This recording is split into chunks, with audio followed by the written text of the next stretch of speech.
안녕하십니까. 연두기 성경 읽기 33번째 시간입니다. 이번 시간은 다니엘 왕국 시대의 왕 다윗을 계속 말씀드리겠습니다. 이제 마지막 다윗에 대해서는 마지막인데요. 사무엘하 13장에서 24장까지 내용입니다. 다윗은 범죄 뒤에 찾아온 비극이 나옵니다. 13장에서 20장까지 내용입니다. 다윗이 범죄한 이후에 다윗 가문의 비극이 시작되었습니다. 12장에서는 바세바와 동침한 후에 낳은 첫째 아들은 병들어 죽었죠. 그리고 13장에 와서 열왕기상 1장까지 또 다른 아들인 암논 그리고 압살롬, 아도니아가 잇따라 죽습니다. 이들은 솔로몬보다 나이 많은 왕자들이었는데 왕이 계승자의 신분에서 어떻게 제외되는지를 보여주고 있습니다. 둘째로 태어난 길르압은 왕위 계승을 고려하지 않고 있었어요. 아마도 일찍 죽지 않았나 생각해 봅니다. 암논은 예루살렘에서 배다른 동생 다말을 검탄한 후에 혼인은커녕 심히 미워하고 물건처럼 내버려 던집니다. 공주 다말은 창녀처럼 굴욕을 당하죠. 처량한 신세가 됩니다. 이에 오빠 압살롬은 복수의 마음을 품고 때를 기다립니다. 아버지 다윗은 이 모든 일들을 듣고 심히 노하긴 했습니다마는 아무런 조치를 취하지 않았습니다. 결국 이것이 더 큰 화를 불러왔습니다. 만 2년이 지난 뒤에 압살롬은 바알 하솔에서 양털 깎는 축제를 기회를 벌입니다. 그리고 그 기회를 삼아서 왕자들을 초청하죠. 그래서 암논에게 복수합니다. 압살롬은 아버지가 우리아를 살해한 것처럼 종들을 시켜서 암논을 죽입니다. 부전자전이죠. 3장 그 3절에 보면요. 13장 그 3절에 보면 3장 3절에 보면 압살롬의 어머니가 그술왕 달마의 딸 미가로 소개되고 있는데요. 그술에는 압살롬의 외가댁이 있었던 곳입니다. 압살롬은 외할아버지가 있는 그술로 도피하여서 그곳에서 3년간 지냅니다. 다윗 왕의 마음이 안정되자 요압은 드고아에서 지혜로운 한 여인을 데려와서 압살롬의 사면을 이제 얻어냅니다. 그리고 왕이 허락하고 요압은 그술로 가서 압살롬을 데리고 왕궁으로 데리고 돌아옵니다. 하지만 2년 동안 아버지 얼굴을 보지 못하죠. 압살롬은 요압에게 압력을 가합니다. 그리고 다윗의 얼굴을 이제 그제서야 보게 됩니다. 14장 28절에 나오는데요. 그 후에 압살롬은 재판이 소홀해진 틈을 타서 재판하러 오는 백성들의 마음을 도적질을 합니다. 그리고 자기 편으로 만들죠. 4년간 친밀한 계획을 준비합니다.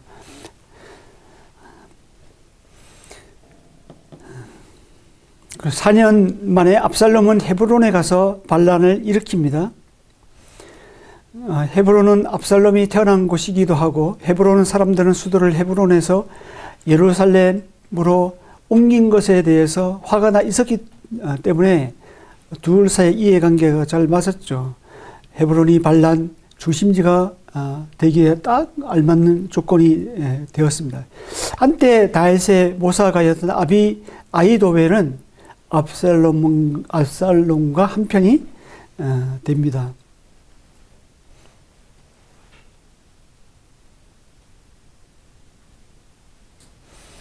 다윗은 압살롬의 반란 소식을 듣자 이제 후궁 10명을 남겨둔 채 예루살렘을 떠납니다.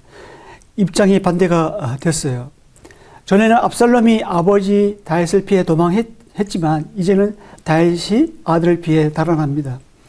한편은 다윗은 하나님의 언약궤를 개인의 목적을 위해 사용하지 않았습니다. 도로 갖다 놓습니다.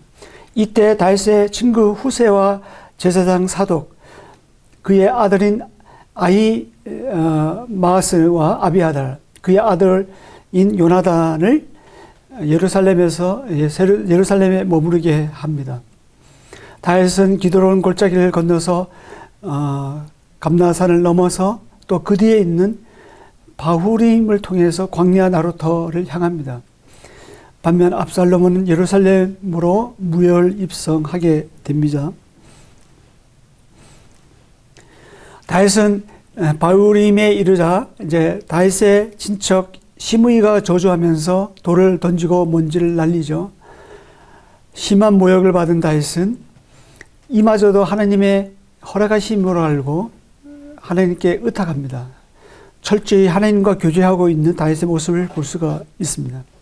이때 예루살렘 궁에 도착한 압살롬은 아히도벨의 계략을 받아들여서 옥상에 장막을 치고 백성이 보는 앞에서 후궁들과 동침하죠. 아히도벨은 다윗이 혼란에 빠진 틈을 타서 오늘 밤에 덮쳐서 다윗만 없애자는 모사를 냅니다. 반면 다윗 편에 서 있는 후세는 온 이스라엘 군대로 다윗 일행 모두 말살하자는 제안을 하죠. 이에 허영심에 사로잡혀 있는 압살롬은 후세의 의견을 따릅니다. 다윗을 죽이려는 압살롬의 계획은 후세가 두 제사장인 사독과 아비다에게 전하고 그 두 아들 요나단과 아이 마아스는 다윗에게 또 전하게 되죠. 다윗과 다윗 일행은 제사장의 아들들이 전해준 소식을 듣습니다. 그리고 재빨리 요단강을 건넙니다. 이에 자신의 계략이 시행되지 못함을 본 아히도벨은 고향집으로 돌아서 목매어 죽습니다. 다윗은 마하나임에 도착하게 되고 압살롬이 이끄는 군대는 요단강을 건너서 길앗 땅에 진칩니다. 마하나임은 한때 이스보셋이 이스라엘 왕으로 살았던 곳이죠. 그리고 튼튼한 성읍이었습니다. 다윗은 마하나임에서 필요한 모든 것을 제공받습니다. 다윗은 압살롬을 너그러이 대우하라는 지시를 하지만 요압은 에브라임 숲을 큰 상수리 나무는 도토리가인데요. 거기에 걸려 있는 압살롬이 아직 살아있음을 보고 심장을 찔러 죽이죠. 이에 다윗은 압살롬의 죽음을 듣고 매우 슬퍼합니다. 다윗은 길갈을 거쳐 왔던 길의 역순으로 예루살렘으로 돌아옵니다. 이때 시므이와 시바는 자기들에게 유리한 기회를 이용하여서 용서를 구하죠. 다윗은 관용을 베풉니다. 반면 시바에게 속은 무비보셋은 다윗에게 용서를 받을 필요는 없었습니다. 하지만 자신의 무죄를 밝혀야만 했습니다. 다윗은 자세히 알아보려고 하지 않고 시바에게 준 재산을 나누어 주도록 합니다.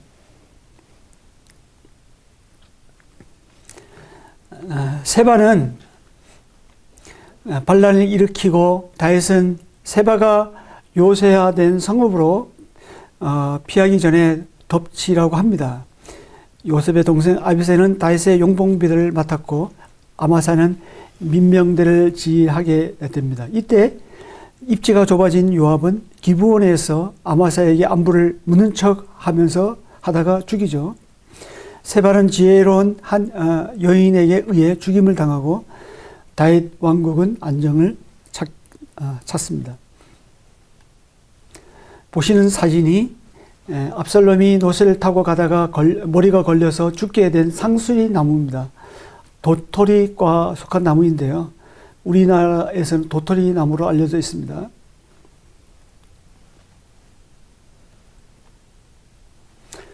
다윗 왕국에 대한 부록이 21장에서 24장에 나옵니다.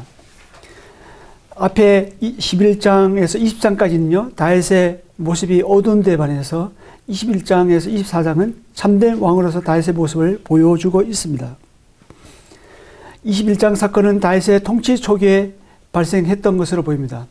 시간상으로 보면 9장 앞에 둘 수가 있는데요. 사울 왕은 집권 당시 가나안 원주민이 사는 기브온 사람들을 학살했는데 여호수아 9장에서 맹세한 약속을 어겼습니다. 그 결과 다윗의 통치 초기에 3년간 기근이 들었습니다.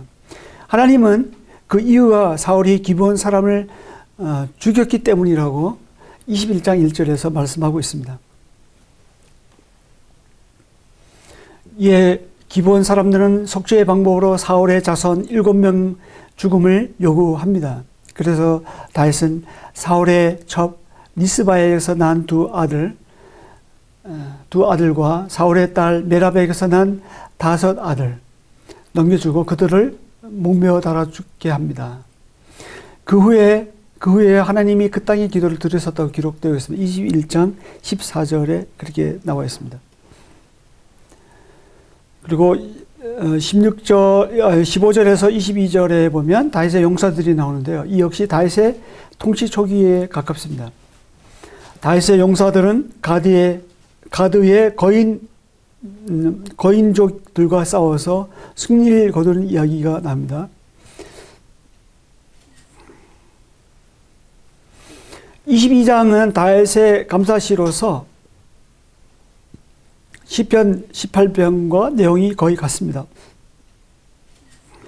다윗은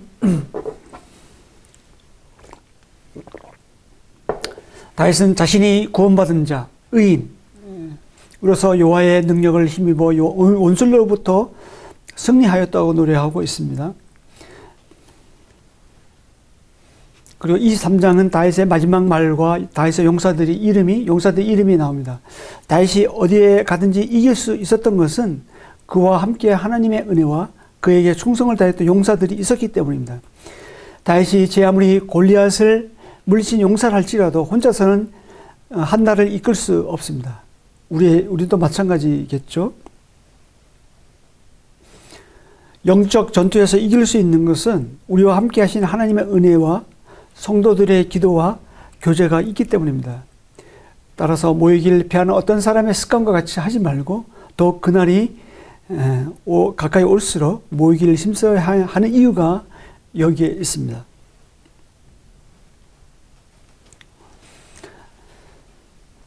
(24장에는) 다윗의 인구조사와 하나님의 징계가 나옵니다. 그리고 성전터 마련하는 장면이 나오는데요. 다윗이 왜 인구조사를 했을까요? 2가지 이유가 있습니다. 하나는 군대 모집에 필요한 군사력 조사입니다. 그리고 다른 하나는 세금 징수 위한 경제력 조사입니다. 겉으로는 다윗이 인구조사가 한 것처럼 보이지만 사실은 이스라엘 땅에 진노하시기 위해서 하나님이 다윗을 격동시킨 것으로 나옵니다. 24장 1절에 그렇게 나오죠. 요압은 하나님이 시험하시려고 인구조사 지시를 내리신 줄을 알아차립니다. 9개월 20일 만에 인구조사한 수는 이스라엘이 80만, 유다는 50만, 그리고 짓게 되었습니다. 보고받은 다윗은 그제서야 하나님을 의심하는 데서 자책하고 회개합니다. 3가지 중에서 전염병 징계를 선택하게 되고 7만 명이 죽습니다. 다윗은 여부스 사람 아리우나의 타작마당을 사서 여호와께 제단을 쌓게 되는데요. 그제서야 전염병 재앙이 그칩니다. 후에 나중에 솔로몬이 이 타작마당에 성전을 세우게 되는데요. 역대하 3장 1절에 나오는데요. 결과적으로는 다윗이 성전터를 마련한 셈이 됐습니다. 다윗의 통치 말기를 한번 보시겠습니다. 열왕기상 1장 2장 내용인데요. 열왕기상 1장은 아도니아의 반란 그리고 솔로몬의 왕의 계승이 나옵니다. 다윗의 통치 말기 때 다윗의 나이는 70세쯤 되었습니다. 30세의 왕이 되어 40년간 다스렸으니까 그 70세 못돼도 70세는 됐겠죠.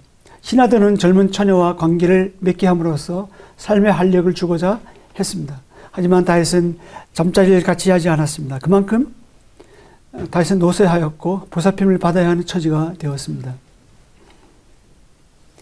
그때 아도니아가 요압과 제사장 아비아달과 함께 반란을 모의합니다. 아도니아는 압살롬 다음으로 태어난 왕자인데요.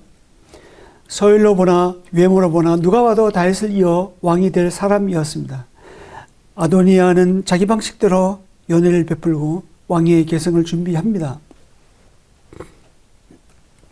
나단 선지자는 불의가 심상치 않게 되자 밧세바에게 찾아가서 대책을 논의합니다. 밧세바는 직접 다윗 왕에게 나아가게 되고 전에 솔로몬이 왕위를 물려받을 것이라는 약속을 기억나게 합니다.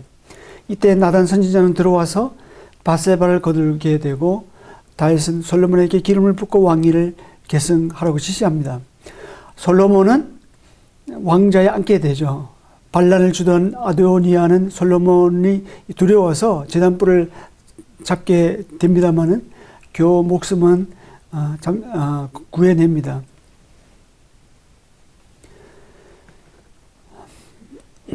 그리고 솔로몬에게 그 열왕기상 2장에는 솔로몬에게 이제 마지막 유언 같은 말씀을 남기는데요.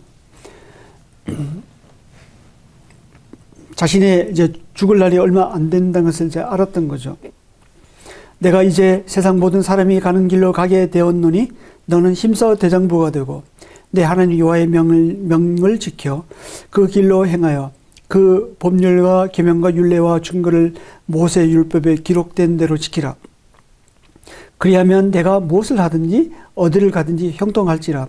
여호와께서 내 일에 대하여 말씀하시기를 만일 내 자손들이 그들의 길을 삼가 마음을 다하고 성품을 다하여 진실이 내 앞에서 행하면 이스라엘 왕위에 오를 사람이 내게서 끊어지지 아니하리라 하신 말씀을 확실히 이루게 하시리라. 유언은 자기 인생을 정리하면서 꼭 필요한 말을 유족에게 남기는 법입니다. 진실하고 간절함이 묻어 있는 것이죠. 다윗이 왕위를 계승한 솔로몬에게 한 유언은 한마디로 마음과 성품을 다하여 하나님의 말씀을 지키라는 것입니다. 왕은 율법 권위 아래 있어야 한다는 것이죠. 그럴 때 형통하고 다윗 언약이 성취될 것이라는 것입니다. 그러기 위해서는 어떻게 해야 할까요? 시편 1편에 나와 있는 대로 여호와의 율법을 주야로 묵상해야 되겠죠. 솔로몬이 왕위에 오른 뒤 다윗의 유언대로 한 명씩 숙청을 합니다. 아도니아는 다윗의 말년에 수발했던 수넴 여자 아비삭을 아내로 요구하기에 이르게 되고 왕의 아내를 차지한다는 것은 왕권을 언제라도 주장할 수 있는 것이므로 이를 계기로 솔로몬은 죽입니다. 그 다음에 요압, 아비아달, 시므이를 차례대로 숙청함으로써 향후에 문제될 요소들을 아예 제거해버리죠. 특히 제사장 아비아달은 엘리 후손이었지만 사무엘상 2장 33절에 34절에 나오는 엘리의 집안에 대한 심판의 말씀이 부분적으로 이루어졌습니다. 다음은 다윗 왕국 시대의 왕들 중에서 다윗에 대해서 이제 정리해 보겠습니다. 다윗은 성경에서 가장 많이 등장하는 이름입니다. 무려 1068번이나 나옵니다. 그만큼 이스라엘 역사상 가장 위대한 왕으로 기억되고 있습니다. 그런데 이런 다윗은 훌륭한 왕이었지만 자신의 인생에서는 기적이 없었던 평범한 사람이었습니다. 지극히 인간적인 사람이었던 거죠.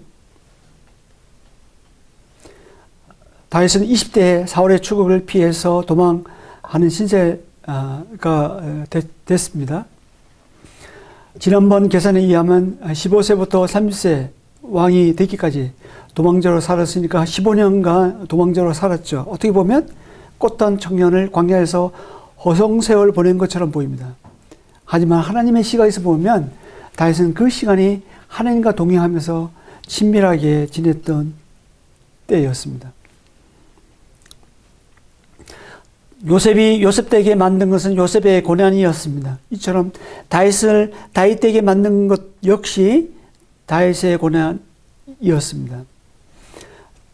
다윗은 늘 하나님을 의식한 삶을 살았습니다. 중요한 것은 우리가 어디에서 무엇을 하면서 사는 것보다는 우리가 어떻게 사느냐에 있습니다.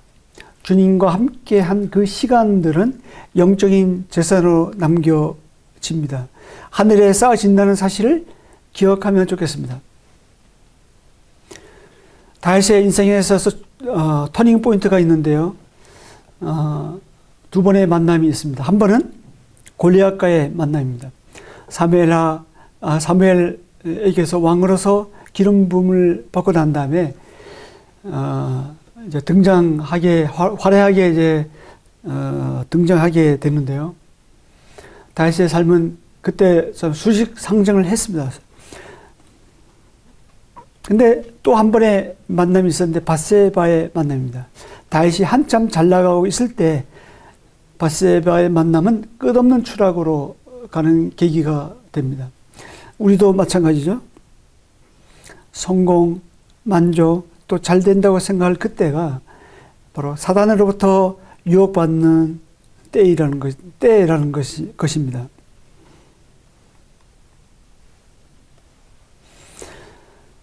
다윗은 인간적으로 볼 때는 가장 불행한 삶을 살았던 사람입니다. 아버지 이새의 8명 아들 중 신뢰하지 않는 막내에 불과했습니다. 오죽했으면 사무엘이 기름 부으러 왔을 때 다른 아들은 다 집에 있는데 막내 아들만 양을 지키게 했을까요? 오죽했으면 전쟁터에 나가 있는 형들의 안부를 이제 살피고 돌아오라 했는데 그때 증표를 가져오라고 했을까요? 그만큼 막내 다윗은 아버지로부터 신뢰받지 못했습니다. 형들로부터는 어떻습니까? 엘리압은 아버지 심부름으로 멀리서 달려온 다윗에게 칭찬은 못할 망정 화를 냈습니다. 격려나 조심하라는 말은 못할 망정 다윗을 대놓고 무시했습니다. 아내인 미갈은 어떻습니까? 법궤를 예루살렘을 가지고 들어올 때 너무 기뻐서 뛰놀고 있는 다윗을 보면서 마음에 무시했습니다. 한마디로 바가지를 긁었던 것이죠. 자녀들은 어떻습니까? 다윗의 자녀들은 하나같이 속썩이는 아들이었습니다. 자기의 배다른 여동생을 성폭행한 암논, 아버지의 왕권을 빼앗으려고 반역한 압살롬, 아도니아도 마찬가지입니다. 이러한 배경을 지닌 다윗은 어쩌면 자존감은 한없이 낮을 수밖에 없었습니다. 어린 아이들 마음에 애정의 그릇이 있다고 합니다. 충분히 인정받고 칭찬받고 사랑받아야 하는데 그릇이 못할 때 자존감이 그만큼 낮아지는 것입니다. 그럼에도 불구하고 다윗의 마음의 중심에는 늘 하나님께 향해 있었습니다. 하나님으로 인해서 자존감이 충만해 있었던 것입니다. 인간적으로 보면, 세상적으로 보면 다윗은 불행한 사람이었지만 그 어려운 시기에 하나님과 함께 있음으로 해서 다윗의 마음에는 하나님의 자존감으로 충만했던 것이죠. 그래서 하나님의 마음에 합한 사람이라는 평가를 받습니다. 우리는 어떻습니까? 비록 세상 사람이 배반하고 속여도 다윗처럼 늘 하나님으로 충만한 사람으로 우리가 살아간다면요, 하나님 마음에 맞는 사람으로 될 것입니다.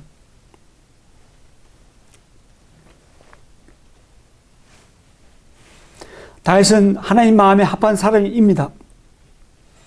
다윗의 마음은 열왕들의 마음을 평가할 때 기준이 되었습니다. 부정적으로 평가할 때는 다윗의 마음과 같이 아니하였다라고 언급됩니다. 반면 긍정적으로 평가할 때는 다윗과 같이 여호와 보시기에 정직히 행하였다라고 언급합니다. 아사 왕, 히스기야 왕, 요시야 왕 때 이렇게 얘기했고요. 부정적으로 평가할 때는 그 솔로몬, 아마시아, 아비암, 아하스 왕 때 다윗 마음과 같이 아니었다고 이렇게 평가를 했죠. 이처럼 열왕기하 16장 5절에 15장 5절에 보면 다윗이 햇사람 우리아의 일 외에는 평생에 여호와 보시기에 정직히 행하고 자기에게 명하신 모든 일을 어기지 아니하심이라고 나옵니다. 특히 여로보암의 가문에 내릴 재앙을 예언하면서 다윗에 대한 하나님 평가를 알 수가 있는데요. 14장 열왕기상 14장 8절에 보면 내 종 다윗이 내 명령을 지켜 전심으로 나를 따르며 나 보이기에 정직한 일만 행하였다고 나옵니다. 그리고 사도행전 13장 22절에 보면 내가 이새의 아들 다윗을 만나니 내 마음에 맞는 사람이라 내 뜻을 다 이루리라고 나옵니다. 하나님과 그만큼 마음이 가까웠다는 뜻이고 이심전심했다는 것이 되겠죠.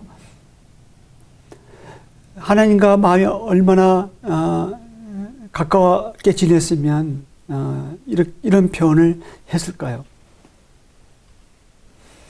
하나님 마음에 맞는 사람의 특징 중 하나는 다윗처럼 어린아이 같이 하나님께 묻고 또 하나님 지시를 따라서 행동한다는 것입니다. 어린아이가 말을 배울 때 그 특징이 어떻습니까?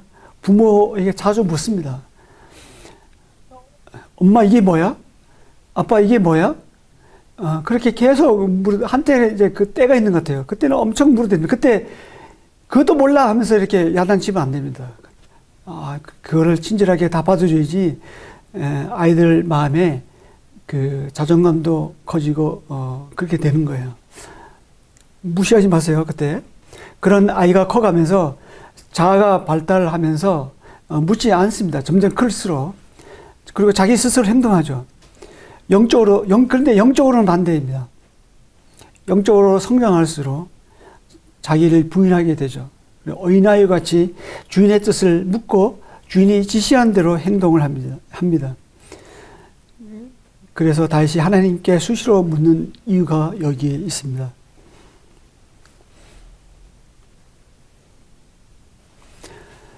시편 131편이 이제 보면 아이같이 묻고 복종하는 다윗의 마음을 잘 표현하고 있는데요.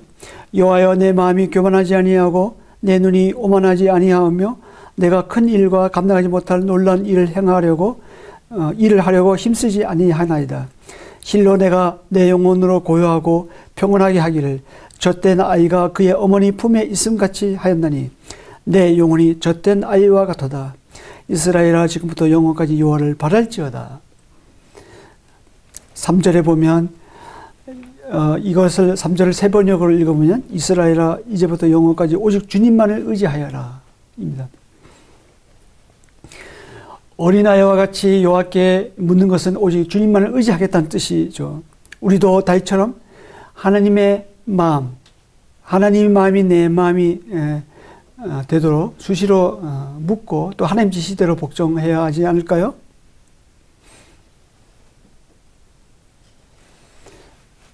이번 시간은 여기까지입니다. 금방 가죠? 다음 시간에 또 뵙겠습니다. 감사합니다.